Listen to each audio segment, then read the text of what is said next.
see there's a number of partners we've got involved in doing this. The context, I guess, is there are some really shocking data around child abuse and neglect in South Australia, and some of you might know some of this, but there's a 54% increase in the number of children in out-of-home care over the last 5 years. There are now almost 4,000 children in care.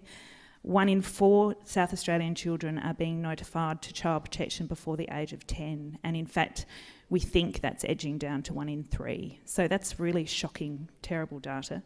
And there are high rates of re-notification of children over multiple years. So, for example, if you come into the system and you are screened out, 57% of children come back into the system at some point or other.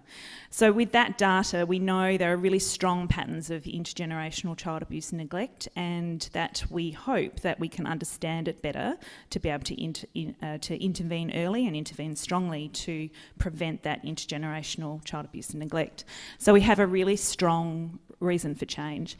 The partners that you can see in front of us here, I'm going to have to look at my slide. So we've got government partners, obviously the URGE, which is what I lead, and we are really, I like to think we are the facilitators of change. We are working with a whole range of other government departments, child protection, education, health, police, who are helping us on a range of projects.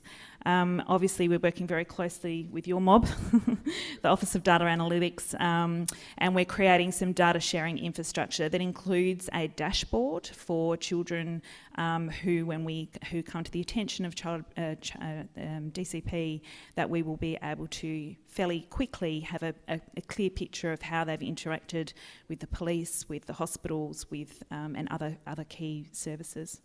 So our research partners are doing really different things for us. We've got Better Start in the University of Adelaide, who take an epidemiological approach, who are helping us to really understand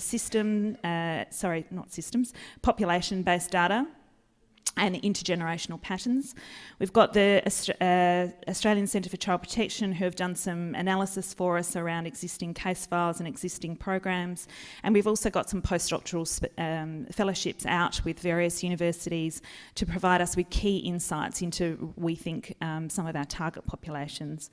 And importantly, we've also got a co-design process, because we really feel that it's really important to take people on the journey with us and to hear qualitative data, qualitative information from our service partners, and also people with lived experience around what the service might need to look like. I just wanted to very briefly talk to you about some of our challenges and, of course, our opportunities. In our space, in the early intervention space, and perhaps it sounds like it's a little different to the homelessness space, in that we've really had to make a case that data is our friend. Traditionally, data in the welfare sector has been used for, social workers have treated that data with a little bit of suspicion. It's been used to close down services or reduce services or somehow take services away from our clients. This is perhaps in contrast with the health sector, who fairly recently, well, I guess since the 90s, have been using more epidemiological approaches to understand how services and health services can interrupt illness. Some of it, for me, reflecting on this, comes from what it is to be a social worker, where you're dealing with individual clients and lived experience, and that's really where your knowledge base comes from. And I think there's a real challenge then when you're faced with data that might feel really different. And I think we've had that when we're talking about child abuse and neglect. I don't know if you have the same response, but when I hear 1 in 4 children are exposed to child abuse and neglect before they're 10, for me that feels really quite shocking and doesn't fit with what I think I know. So that just gives you a little bit of an insight. So we face this challenge of reconciling population level analysis and practitioner experience and knowledge. We've also got really big challenges in the knowledge, in the data capture. So the way social workers record information, we have incredibly rich case notes, but that's actually really hard, you're laughing, to get standard data sets, and has been a really big challenge and remains a challenge. Also in terms of how data is entered into systems and infrastructure, technical infrastructure that we have. We're living in the 80s in terms of infrastructure in in our field, and so we face some really big challenges in relation to that. Of course, we remain optimistic though in terms of opportunities. We really want to be able to move from a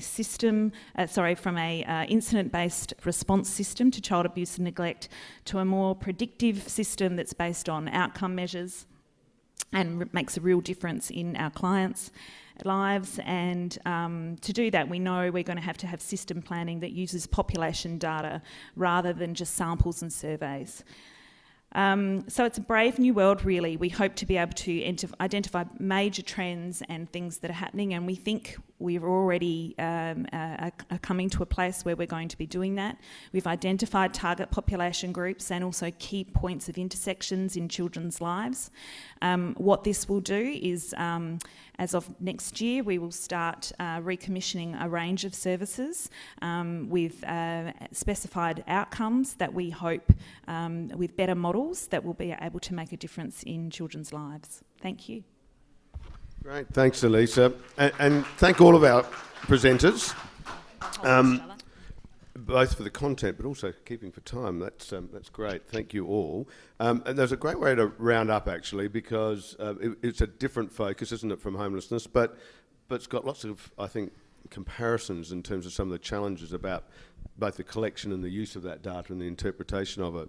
Now, I want to throw to you in a moment, and Victoria's got a microphone. I'm going to get in first, though, with a question that hopefully all four of the panellists might be able to reflect on and provide a bit of an answer, and then it's going to be over to you to as I said, either ask questions or you can comment on anything you've actually heard to date. I want to go back to the very first presentation and that challenging information that we were collecting that Priscilla presented, and you'd seen before, I think, in terms of the Zero project and the rise in numbers and the way we actually end up explaining that data and the sort of ins and outs and trends and all of that stuff over that period of time.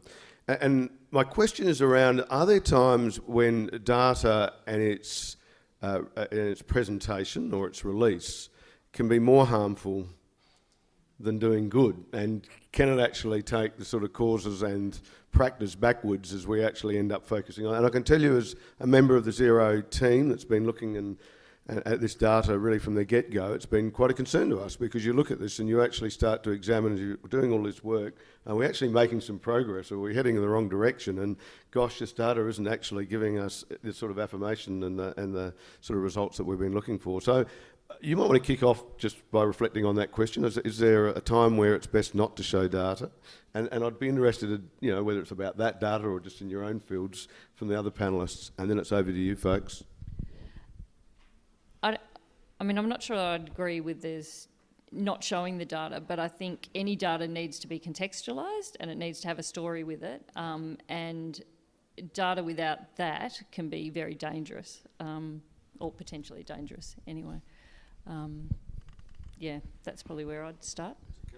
Anybody else? I suppose that question for me makes me think about an experience I had where it was toward the end of the, we're in a drought now, but the 10-year drought that was affecting South Australia, and it was to do with the Murray-Darling River system. I think around that debate there is just, the data is not put in context. I think it is, everyone involved is talking about how many Olympic swimming pools. The public feel completely overwhelmed, and it's a problem that just can't be fixed. So I think that is a negative place you can go to if data isn't presented well. It can put people in a position of helplessness. Thanks, Greg. Yeah, I agree with the contextual idea, and it does pop up quite frequently in our lives. Look at weather. We want to know the 5-day weather forecast, and we're totally disappointed when it's not sunny. They got it wrong. It's damn them. But it's predictive. It's a prediction, and every time it's further away, there's a percentage of getting it wrong. And that's our challenge, is that making sure people understand it's a predictive model, not the actual outcome. And therefore context becomes a very important part of it. I think it's context and also explanation. I think a little bit of knowledge can be quite a dangerous thing sometimes, and especially in our field where, you can sometimes hear journalists quoting statistics and you think to yourself, that's not quite right, and really changes the look of that picture. So I think data needs to be explained, basically. Okay. Thank you for that. Gary, you made me feel very sad. I've got this terrible habit when I go on holiday to actually look at the forecast ahead, and then I'm either feeling depressed about, my holiday or opposite, and then sort of looking at it each day to see whether it would change. But it probably says more about me, and let's not get into that. Now, who's got a question or a comment? Over here. Thank you. We'll get a mic to you, although the sound's not too bad. Yeah. Hi, Katina Denisi from SA Health. I just wanted to add another thing about data that I don't think was addressed by the panel, and that is you actually need people who know how to analyse data and present it. So it's very important that what is presented to people, yes, is contextualised and has a story, but it needs to be also accurately presented. So I guess when it comes to things like data sharing, I'm the custodian of the statutory collections in the department. For me, the biggest issue is, are the right people going to be analysing this? Do they know what they're doing? Do they know what that story means? Do they know the flaws in the data, and can they account for them? So there's actually a whole suite of expertise that goes behind, whether data is dangerous to present or not. And the problem about data being in the wrong hands, is there experience of that, where people then actually get it, manipulate it, or explain it in ways that are not helpful? Cancer league tables. Let me give you that as an example. So once we know that there are lots of reasons why people have cancer. Some cancers don't really have known causes, but some certainly do. So lung cancer, for example, we know that's obviously associated with tobacco and some industries. If we do league tables that says, well, actually, these suburbs that we know have higher rates of smoking, it's a socioeconomically associated risk factor, have high rates of lung cancer, but here we go, in this suburb, it's not. And then people say, oh, look how bad this is over here because all these people have lung cancer. And then we start creating league tables of terrible places to live. None of that is helpful. When actually what we should be talking about is how do we ensure that everybody benefits from quitting smoking and not just some? So, yeah. Thank you very much for sharing that. Other questions, comments from the floor? Or has anybody got a great example of how they've actually used data, and it could be just a small example, to actually change some practice in their own organisation or in their own individual practice when you've actually started to look at some of the information that you've been collecting? It'd be great to just share those sort of stories around the room. Yep. Hi there, thank you. My name's Jess Perrin and I'm from Info Exchange, and we have a mobile website called Ask Izzy, which is a service directory for people experiencing vulnerability. It started out targeting and working with people with lived experience of homelessness.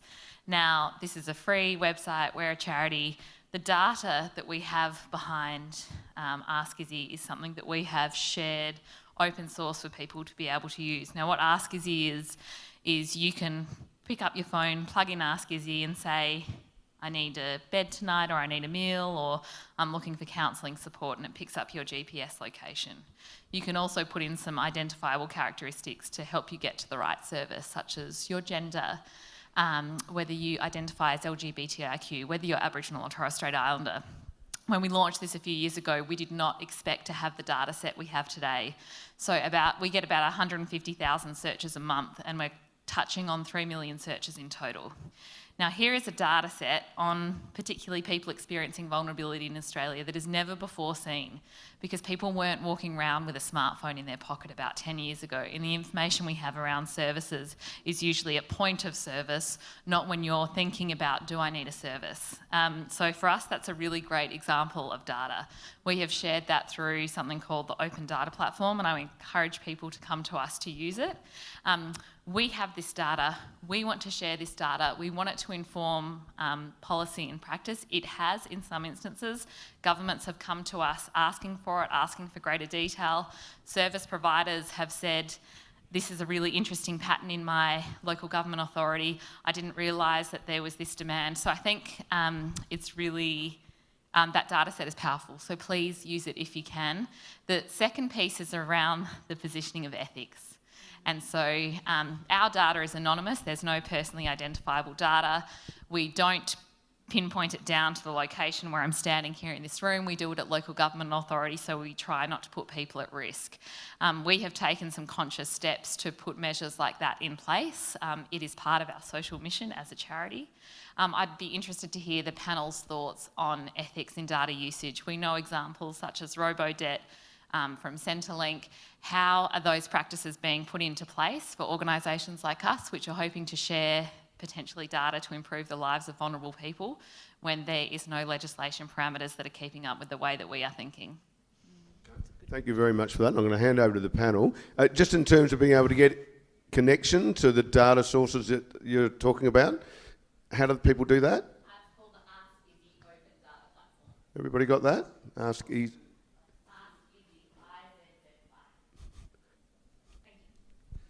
Who would like to comment on the question of ethics?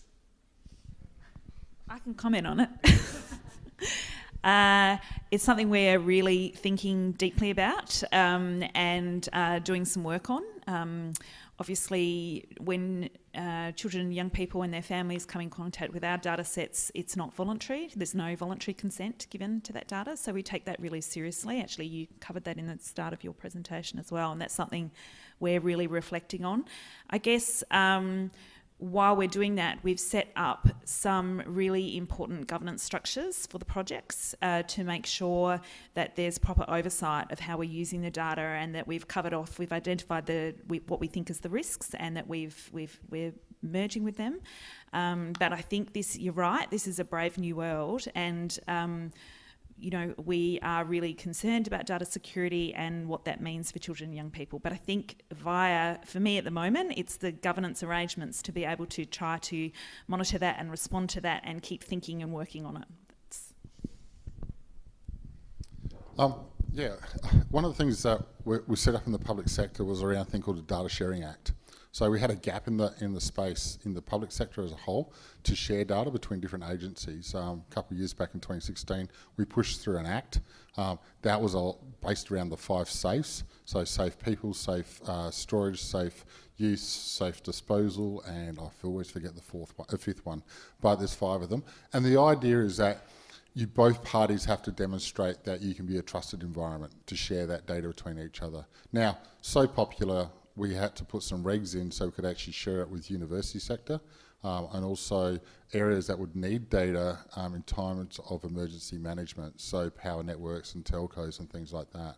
So what we've actually set up now is this Public Sector Data Sharing Act. It allows the government to share data.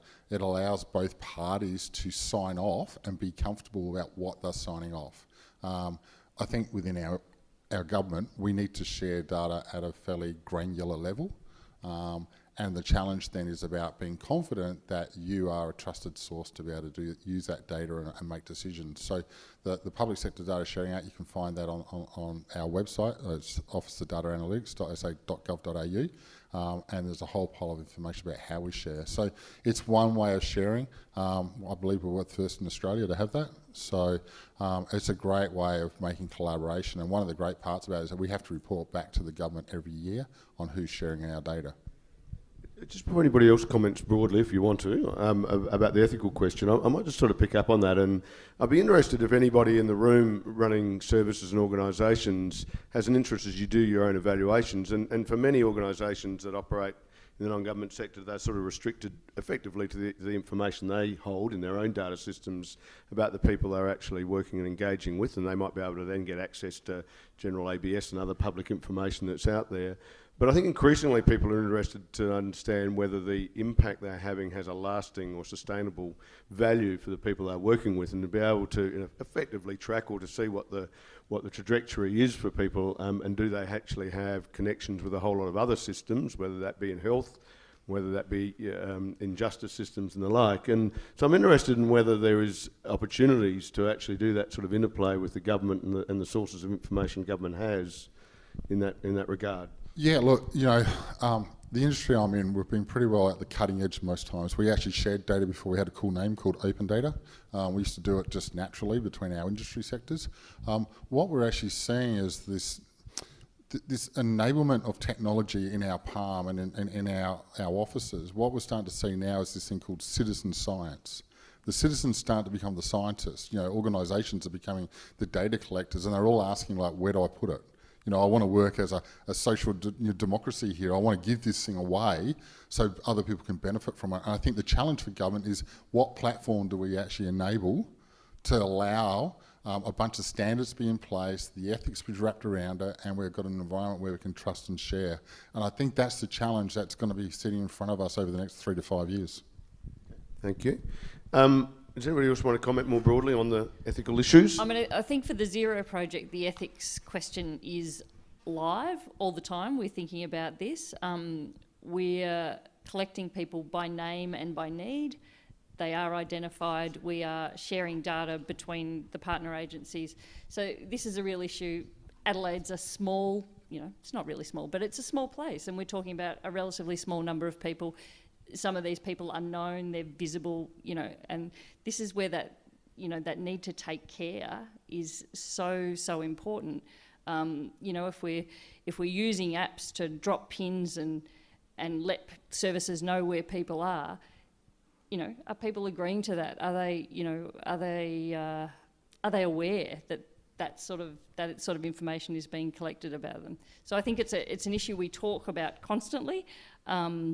And we need to keep talking about it constantly because it's a human rights issue. Yeah. I couldn't agree more, but getting back to mobile phones, this is tracking what we're doing every moment of every day. And I haven't given anybody permission to use that data, but I'm sure it's being used by many people, and I'm sure that most of you have a similar arrangement with your phone and your telecommunication service as well. We've got 5 minutes to go. Some final comments or questions?